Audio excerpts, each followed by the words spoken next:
bailamos al ritmo del bullerengue, cantamos en guaraní,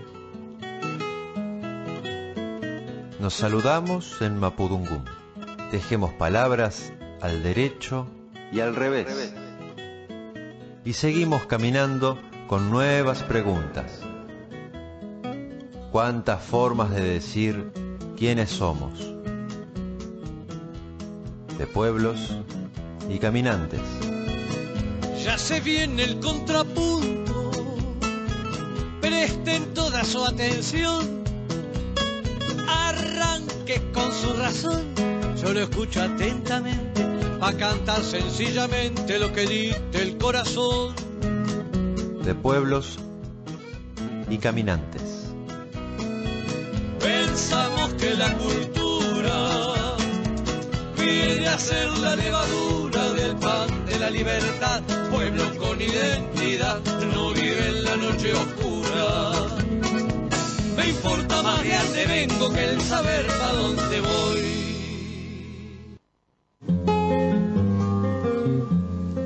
Provincianía es el color del pavo, quien no lo siente no tiene arraigo, con mate dulce, con mate amargo, de sur a norte con guitarra y canto. Ahí va llegando el tranquito desde González Chávez, don Julio Zeta. Bienvenido, aquí te saludamos con Leandro y Lilia Scotti. Hola, amigo. Hola, Lila. Hola, Leandro. Hola, Julio, ¿cómo va? ¿Cómo están ustedes? Saludos a todos los oyentes de la radio y de este programa. ¿Cómo andan? Muy Todo bien, bien, por suerte. muy bien. ¿Te fuiste muy lejos buscando...? Porque hoy estamos hablando de pueblitos. Sí, se fue a la otra punta de la provincia casi. Sí. Sí, me fui por el noroeste de la provincia de Buenos Aires, más precisamente para el partido de Carlos Tejedor, que también, digamos, la ciudad cabecera es Carlos Tejedor, que está más o menos, vos sabés que está casi proporcional a la distancia que hay entre Chávez y La Plata con Tejedor y La Plata. Está a 470 y pico kilómetros de La Plata. El partido y la ciudad. Bueno, por esos lados vamos a recorrer y vamos a ir dentro de Carlos Tejedor, vamos a repasar un poco, un recorrido histórico por uno de sus pueblitos, que en su momento tuvo muchísima notoriedad. Es una zona, la del noroeste de la provincia, que es de muchas lagunas, abundantes lagunas y campos de pastoreo actualmente. Y bueno, alguna vez hablamos de que el tema de las lagunas era una cuestión estratégica en el siglo XIX, en términos de esa frontera móvil que fue el avance sobre las poblaciones originarias. Allí, sobre una laguna, Formolán, en 1876, Conrado Villegas fundó un fortín, Capitán Timote, dando lugar a lo que actualmente es una localidad, Timote, que está a unos 18 kilómetros de Carlos Tejedor. Pedro Timote fue un militar que murió ahí en una batalla como parte de las fuerzas federales por aquel entonces, en 1870 y pico, en 1874 creo, en Mendoza, en una columna que comandaba Julio Argentino Roca, mirá, y en la cual ahí ya se hizo notorio por algunos fusilamientos que mandó a hacer y que después supuestamente le originaron algún arrepentimiento. Un fusilador parece que también estuvo en el origen entonces del pueblo. No Timote, sino aquel que lo comandaba, Julio Argentino Roca. Vamos a hacer como una especie de un recorrido histórico en términos de esto, digamos, un origen de frontera, un lugar, Timote se asienta sobre los márgenes de esta laguna, que tiene, digamos, como una doble importancia. Entonces, militarmente es estratégica en el avance contra la población originaria, porque era copar, digamos, establecer un estado de sitio sobre esas lagunas que impedía el abastecimiento y el tránsito de los indios en un sentido u otro. Dentro de eso que mal se llamó la conquista del desierto, que no fue otra cosa que una empresa de despojo, digamos, que empujó a los pueblos originarios hacia el sur, y un proyecto de un grupo concentrado de contrabandistas, comerciantes y estancieros de la provincia de Buenos Aires. La mayoría de ellos provenía de esos lados y, digamos, sabemos que después de 1860 lograron el control del Estado, la cooptación del Estado Nacional, que comenzó a organizarse, y en el marco de esa organización y de su expansión, el Estado Nacional organizó este dispositivo de exterminio y campaña militar contra las poblaciones originarias, con el objeto de apropiarse de sus tierras. Ya lo hemos dicho alguna vez. La otra cuestión que es de interés, creo que lo dijimos en la columna anterior, hablamos de estos pueblos que nacen a orillas de las aguadas, ¿no? En ese momento hablamos en la otra columna de los que nacen a orillas de las vías, en este caso a orillas de una aguada, Timote. A Timote fue llegando después de este periodo, dato que me parece de interés, no de color, me parece que de interés social, antropológico, tiene que ver con población asturiana que llegó ahí, proveniente de la península ibérica, que fue poblada, digamos, hay un antecedente muy remoto de esta población en España, y obviamente eso después se trasladó a la Argentina. Los astures eran pueblos celtas, preceltas, que más o menos llegaron para la Edad de Hierro a poblar España, y allí fueron dominados después por los romanos, cuando avanzaron los romanos en esa región. Yendo hacia el noroeste, se encuentra uno con Timote en el camino a Carlos Tejedor, y más adelante para el lado de Pehuajó, General Villegas. Y hace poco pasé por ese lugar, y uno se encuentra con un pueblito de no más de unos 500 habitantes, un pueblo chico actualmente, pero que saltó a la notoriedad y en realidad entró en la historia política de los argentinos y argentinas, porque en ese lugar, en Timote, se ubicaba una casa, casco de estancia, la Selma, de la familia Ramus, y uno de sus hijos fue protagonista de estos hechos que vamos a contar por allí, sobre este lugar. En esa casa, en ese casco de estancia, en la Selma, más precisamente en el sótano de esa estancia, el 1 de junio de 1970 fue fusilado y sepultado bajo un manto de tierra y bolsas de cal el cadáver del ex dictador entre 1955 y 1958, Pedro Eugenio Aramburu. Este dictador, en ejercicio de su poder dictatorial, ordenó los fusilamientos de sus camaradas de armas, generales Valle, Raúl Tanco y otros 25 militares.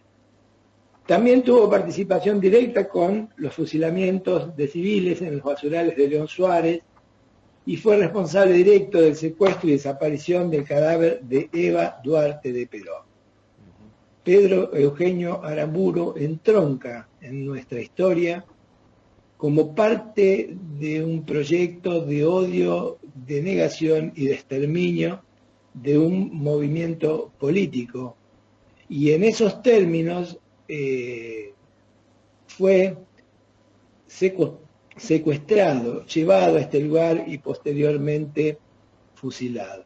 No nos interesa aquí entrar en la cuestión de luchas históricas de los argentinos, sino dejar con relativa objetividad una señal de las características del Vasco Aramburu, como le llamaban, ¿no? Se realizó un juicio sumario por la organización Armada Montoneros, procedió a su ejecución. 15 días después fue encontrado el cadáver en el sótano de esta estancia, y fue un hecho que conmovió a la sociedad argentina transversalmente. Estábamos en ese momento también en tiempos de una dictadura y, digamos, no era la primera vez, ni mucho menos como algunos se han encargado de decir, que allí se inaugura la Argentina violenta. Tal vez este hecho fue un hecho que es corolario de una violencia política ejercida desde mucho tiempo antes. Uno podría decir que casi desde el comienzo del siglo XX, que la violencia política se instala como resolución de los conflictos en Argentina, y lamentablemente son los militares los que entraron en este juego, pero los que de fondo, digamos, construyen el proyecto, no son estrictamente ellos, sino que se manejan escribanías que fungen en otros lugares, en los pasillos de las administraciones de las grandes empresas, de las corporaciones, también cosas que ya hemos dicho aquí alguna vez. Lo que uno se encuentra cuando llega a este pueblo es que actualmente hay muy poco de aquello, ¿no? La estancia, la selva, digamos, lo que quedan son algunas paredes derruidas, ya no hay ni muebles, ni hay aberturas, ni techos, y lo poco que queda no se desploma porque justamente es poco, ¿no? Son como unos mojones de ese viejo casco de estancia. Claro. Podríamos decir que el tiempo, el abandono y una historia un poco enrevesada en torno al lugar, que tiene que ver con la historia y la memoria. Se quiso conservar el lugar, la provincia trató de conservar eso en distintas etapas. La última dictadura trató de ensayar allí un hito histórico de conmemoración, pero ahora queda poco, materialmente muy poco de aquellos hechos y escenas que a nosotros, una generación joven, entonces vivíamos con tanta intensidad. Se conservan algunos muros de esa casa habitación, de la estancia, y lo notable es que no hay muchas referencias, prácticamente no hay referencia a estos hechos que tuvieron significativa centralidad en la historia política. Y ahí hay un tema, Lila y Leandro, interesante, porque más allá, creo que lo podemos conversar después, sería interesante, es como una ausencia de memoria. El que llega a Timote, pero no sabe a dónde llega ni lo que significó eso en nuestra historia. Claro. Las autoridades locales en algún momento intentaron reacondicionar esta estancia, pero no contaron con mucha participación de los vecinos. Fue pintada a la cal, plantaron un mástil que todavía está allí, y la plaza lleva el nombre de Aramburu, pero en realidad no hay, digamos, algo concreto que indique claro, ese nombre, y más que lo que sí hay un hecho, un hito de movimientos de vecinos que rebautizaron el lugar con el nombre de un soldado ahí de Timote, un joven de Timote, Roberto Bordoy, que desapareció en el hundimiento del crucero General Belgrano en 1982 en la Guerra de Malvinas. ¿Cuántas capas, no? ¿Cuántas capas? Claro que sí, Lila, ¿cuántas capas? Pero una negando la otra. Bueno, eso es lo que podríamos debatir, porque una cosa es que la estancia, las ruinas de la estancia, sea señalizado como lo que se llama un sitio de memoria, y otra cosa que a una plaza se le ponga el nombre como transformándolo en un prócer y ahí cortando en dos bandos, en distintos bandos a la población, ¿no? Dividiendo, ¿no? Dividiendo. Una cosa es resignificar, resaltar una figura, y otra cosa es señalar un sitio de memoria, que eso es indiscutible que lo es. Bueno, coincidimos varios temas, varios puntos. A ver. Sí, me parece que incluso es una discusión que se actualizó Sí. no hace mucho, hace poco con el tema de mover el monumento en Bariloche de Sí. Julio Argentino. Así es. Y viste que creo que vos y yo coincidimos, los pueblos van tomando decisiones a lo largo de su historia y evidentemente borrar, aniquilar, hacer desaparecer aquellos hitos que significan momentos, hechos significativos en nuestra historia, pareciera ser un hecho conducente. Yo vivo en un pueblo donde actualmente todavía permanecen en las escalinatas del edificio municipal las marcas dejadas por haber arrastrado el busto de Eva Perón en 1955. Muy pocos saben que esas marcas allí, esos escalones rotos, tienen que ver con ese busto tirado por un camión y arrastrado por el pueblo. Sin embargo, esas marcas existen y son marcas de memoria. Después se ha repuesto el busto de Eva Perón en la plaza actualmente. Sobrevivió incluso acá en Chávez una placa en la estación, milagrosamente, de 1952. Lo que vos decís y lo que yo comparto es que la reivindicación no es memoria. El señalamiento sí. El hecho reivindicativo tiene otro tipo de connotación, se mete más dentro de un conflicto, de una tensión y de esto que ahora en una simplificación llaman grieta, ¿no? Y uno piensa, digamos, los pueblos que no tienen memoria, que ocultan sus hitos, que los hacen desaparecer, bueno, están condenados, alguien dijo ya hace mucho tiempo, a repetir su historia. No pareciera ser ese el camino, sino justamente poner las cosas en su lugar y marcar los sitios de la memoria y del transcurso de la historia. Y vos dijiste algo que, mira, me encantó lo que dijiste. Un pueblito que parece no decir nada, contiene en sí mismo una historia de pueblos, ¿no? Es un lugar sobre una laguna que tiene una historia de pueblos. Los que estaban, los que fueron perseguidos, los que llegaron después. Ese pueblo que vio estupefacto lo que allí ocurría en los años 70 sin ser directamente partícipe, pero vio sus sucesos, se conmovió, entró en el olvido.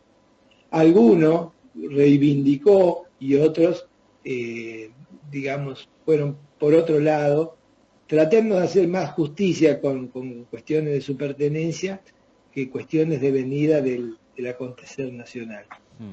Así que me parecía que Timote es como un botoncito de muestra de nuestra historia, compleja, difícil, por capas, totalmente, como tú lo has dicho. Una capa que niega la otra en realidad, porque pero quedan también en el subsuelo. Claro. Ha habido varios... Bueno, yo te escuchaba hoy hablar con una persona sobre los hechos, digamos, de la masacre de la Palpí y evidentemente nada queda por debajo. Algún día las cosas vuelven. No para reivindicar sentados en el banquillo del odio, sino como emergentes de una justicia y de una instalación, una reparación histórica justa. En este caso, habría mucho todavía por hablar acerca de los hechos que se consumaron allí en Timote, pero de hecho estamos frente a un momento que significó un quiebre histórico y recuperarlo como un momento de memoria es significativo si lo queremos pensar fuera de la intención de generar una diferenciación, una tensión innecesaria o fomentar el odio de aquellos que leen la historia en términos de la negación del otro, O de buenos y malos. o de buenos y malos, tal cual, Este, de buenos son los dilemas, ¿viste? Los buenos y los malos. Sí, claro. Eh, Tal vez, si se pudiera pensar en una continuidad histórica del 55 al 83, se pudiera pensar este tipo de hechos desde otros lugares que, que establezcan también un poco mejor cuáles fueron los contextos y cuáles fueron las tensiones durante todos esos años, porque al fin y al cabo eh, prácticamente todos los acontecimientos que van sucediéndose a partir de ahí, de esa fecha hasta la culminación de la dictadura del 76, son las que van generando, ¿no? Y ubicando esas escaladas de violencia, como vos decías anteriormente. sí, sí, tal cual. Claro, No hablar de entiendo. esto que decías vos, ponerle de la municipalidad de Chávez, es también parte de todo eso. Nosotros, una vez yo estuve en el Congreso de la Nación y contaban qué había pasado a partir de septiembre del 55 dentro del Congreso, que por supuesto, como cualquier gobierno de facto, cerró el Congreso y, y bueno, estatuas, bustos y ese tipo de cosas fueron robadas y todavía al día de hoy termina no habiendo una, no sé si una conciencia, pero sí una memoria sobre eso. El Museo de Juan Domingo Perón en Lobo fue saqueado, por ejemplo. Todos sus Sí, objetos sí, personales que allí había a partir del 55 fueron saqueados. Y al sí, día de sí, sí. hoy, una persona que trabaja en ese museo, intentando no establecer un juicio político, tal vez, o ideológico, eh, ese tipo de hechos no los menciona, no los cuenta. Ah, ese es otro aspecto. Porque, La negación, claro, el olvido, pues, el olvido eh, premeditado, digamos, ujú, ¿no? El olvido puede ser tan significativo claro, como la voz. Es decir, el olvido habla, ¿no? sí, Como claro, los silencios también hablan, pero ujú, acá son negaciones, son olvidos claro. que niegan. Ujú. Mm. Por no querer meterse en algo que se considera, no sé, complejo, que lo es igual, porque es complejo también, obviamente, O pensar se en esos, consideran responsables claro, de esos saqueos, ¿no? ujú, Porque en definitiva hay políticas culturales también que tendrían que estar preservando esos patrimonios. ujú, ¿Y a sí, qué se le claro, llama patrimonio? Porque esa estancia en Timote también es patrimonio. y claro, sí, claro, Claramente, Claro. claramente. Sí, sí, claramente. Claramente. Es decir, vos tenés ahí una localidad que tiene esa historia y tiene aún esos derrumbes, esas piedras, esos ladrillos que tienen una historia al cual hay que ponerle una referencia y hacerlos significativos. mm, Ujú. A mí me, agregando a esto que dicen ustedes, me parece que el silencio duele más que lo dicho, porque dejan un cono de sombras y no permite confrontar, no permite avanzar en el reconocimiento de la historia. Sí, Eh, dilucidar, diría yo, más que confrontar, dilucidar, dilucidar, descubrir, sí, confrontar los destapar. hechos, me refiero yo, confrontar los hechos en el sentido de Mm, justamente de dilucidar, mm, de construir argumentos en el sentido que sea. Es una política, la política del silencio, ya sabemos, se ha dicho, sí, claro. obvio, y qué sé yo, creo que nosotros afiliamos no a la política del denuncismo, pero sí a recuperar cosas no dichas, porque vemos que si las cosas no se reconstruyen, se reelaboran, pero forman parte del presente a modo de memoria, tenemos tendencia a perder la huella. Mm. Creo que un poco por estos tiempos nos está pasando esto, ¿no? Es difícil, por ejemplo, reconstituir en los jóvenes el contexto histórico de la recuperación de la democracia, lo Mm. que significó para nosotros, para la generación de la recuperación de la democracia, la posibilidad de expresarnos, la posibilidad de no solamente de elegir, sino de tener una voz política por tanto tiempo negado. Y a poco, ¿no? 4 décadas estamos discutiendo y se está hablando fuertemente de la necesidad de que se recupere el valor de la democracia en el gesto mínimo del voto. No ya de una democracia participativa, ampliada, de profundidad social, sino en el hecho mínimo de constituirse como ciudadano y poder elegir.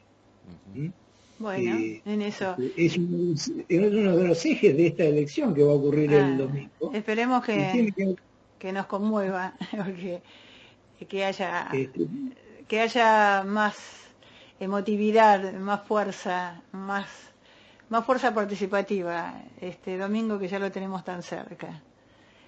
Bueno, nosotros ocupamos tu programa, hace un enorme esfuerzo por recuperar la historia de abajo, diría Hobsbawm, en un sentido pleno. Habla de los pueblos y su historia, que es la mejor manera de hacer historia. Bueno, y este programa lo hacemos con la suma de cada uno de los columnistas, los invitados, cada uno desde su lugar, con lo que construye cada uno. Si no, esto no sería de Pueblos y Caminantes. Y hablando y ya casi en la despedida, Julio, vos te referiste a que luego de que se transformaron en un desierto esa zona poblada por tehuelches, por pampas seguramente, en esa primera población criolla blanca fue de asturianos. Una parte llegó allí, sí, llegó población asturiana a ese lugar, sí, sí. Bueno, entonces nosotros queremos dejarles un regalo antes de irnos, y te saludamos con el afecto de siempre y esperando que volver a recalar en algún pueblo con mucha historia, como son todos, que vos nos lleves la próxima columna. Y le dejamos acá este tema de una cubana, de Liuba María Evia. ¿Sí? ¿Leandro? El abuelo. El abuelo, un abuelo asturiano que llegó a las tierras de América. Te mandamos un abrazo con un hasta pronto. Ojalá algún habitante de Timote o alguien que haya vivido en aquellos lugares lo pueda escuchar. Un gran abrazo. Hasta pronto. También, además de las canciones que están en los discos, algo de lo, digamos, de lo no grabado, porque tampoco puedo decir que esto es nuevo. Esto es una canción que ya tiene unos 3-4 años, va a formar parte de mi disco Puertas. Y es una canción que quiero mucho. De hecho, la voy a hacer casi improvisada, se darán cuenta enseguida. No tiene arreglos, voy a hacerla con 2 de mis músicos, así, corazón abierto. Porque es una canción que muy sensible en el sentido del tema que trata, y es un homenaje a los abuelos. Y como los abuelos siempre son seres muy especiales en la vida de uno, hay que vivir intensamente con ellos, porque desgraciadamente no coincidimos mucho tiempo. Es una canción que dediqué a mi abuelo asturiano, un hombre con un sentido del humor tremendo y con una mala leche también, terrorífica. Me iba a buscar a la escuela todos los días por la mañana, precioso. Cada vez que llegaba a la casa le decía, abuelo, dame agua, porque ya el pomito de agua se me había acabado, ¿no? Y me decía, los pajaritos son más chiquitos y van al río. Eso era todos los días, pero a mí me encantaba que me lo dijera. Entonces después me traían un jarrito así de metal que me había hecho. Un jarrito, me traía la agüita, me la tomaba con él en el patio. Y bueno, viví cosas intensas con mi abuelo, que siempre me habló de su familia, que no volvió a ver, de sus hermanos, de su mamá, de su Asturias. Cuando viajé a España, la primera vez no pude estar ahí, pero la segunda vez traté de ir a Asturias y caminar sus sueños, ¿no? Y también en esta canción hago un homenaje a los emigrantes, porque hay cierto, una manera, no se ve bien. El tema emigrante siempre es una cosa como que rara en todas partes, ¿no? Ahora mismo en España estaba leyendo unas cosas y los emigrantes existen desde que existe la humanidad. Por muchas razones se puede emigrar a cualquier sitio, ¿no? Y mi abuelo, lo lindo de esos emigrantes es cuando cargan con su cultura y te la llevan y no la olvidan. Y eso hizo mi abuelo. Y por eso en esta canción también hago un homenaje a los emigrantes.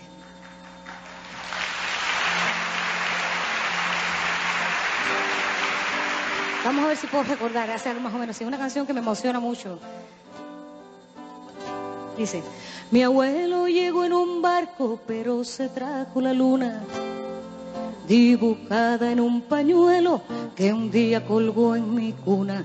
La inmensa luna diamante era la mejor fortuna que acompañó al emigrante de aquella España lorquiana y dura. Cantaba con ese acento que tanto lo distinguía. Risueño me revelaba la copla que así decía: niña, nunca te enamores, si hay luna cuarto menguante que puede robarte el sueño, un asturiano emigrante. No sé si he podido ser lo que él soñó que yo fuera. Lo cierto es que mire usted, mi abuelo fue mi primera escuela, puso raíz en el puerto y estrenó vacuna Ceiba. Las alas del papalote que me llevaban hasta su tierra. Mi abuelo tejió mi hamaca con los hilos de la luna. Abuelo pintó mi infancia con un verdor aceituna. Se puede viajar el mundo en los ojos de un abuelo que nos regala la luna dibujada en un pañuelo. Un día llegué a su tierra y allí me estaba esperando la luna de aquel dibujo que desde el cielo iba pregonando: niña, nunca te enamores, si hay luna cuarto menguante que puede robarte el sueño, un asturiano emigrante.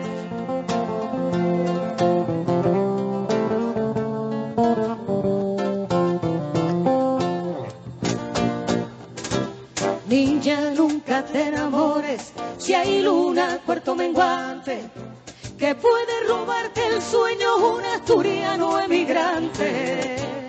Se trajo la sevillana y el paso doble elegante, pero se quedó conmigo entonando de donde son los cantantes. Mamá, nunca te enamores, si hay luna cuarto menguante que puede robarte el sueño, un asturiano emigrante. Su sonrisa desafiaba el trueno y el aguacero. Cuánta ternura cabía bajo las alas de su sombrero. Niña, nunca te enamores, si hay luna cuarto menguante que puede robarte el sueño, un asturiano emigrante.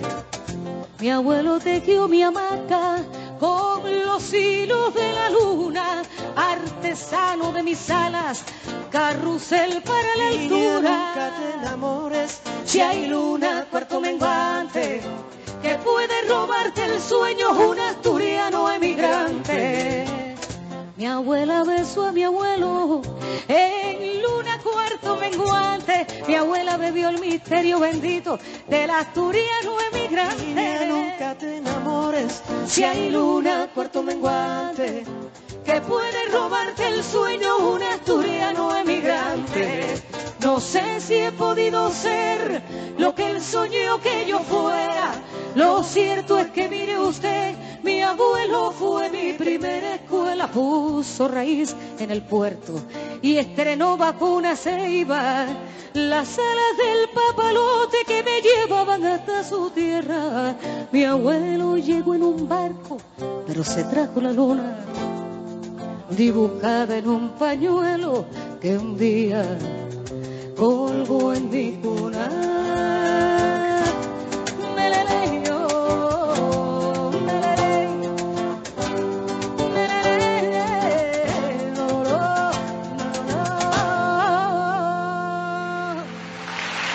Este tema, el abuelo, también lo pueden encontrar como Los Hilos, dedicado a Julio Zeta, el vasco. Ahí va. Y así nos despedimos, Lila. Sí, ya nos vemos, oímos, nos encontramos, nos cruzamos el próximo miércoles. Así es. Porque estamos en De Pueblos y Caminantes. Caminando por el mundo se ven ríos y montañas, se ven selvas y desiertos, pero ni puntos ni rayas.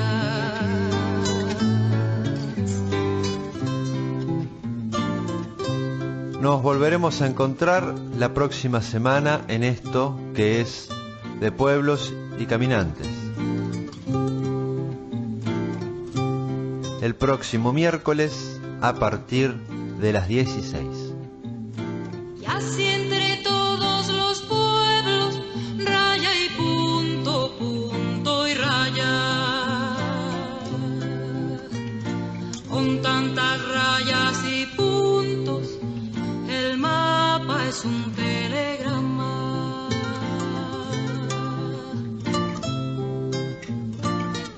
De pueblos y caminantes.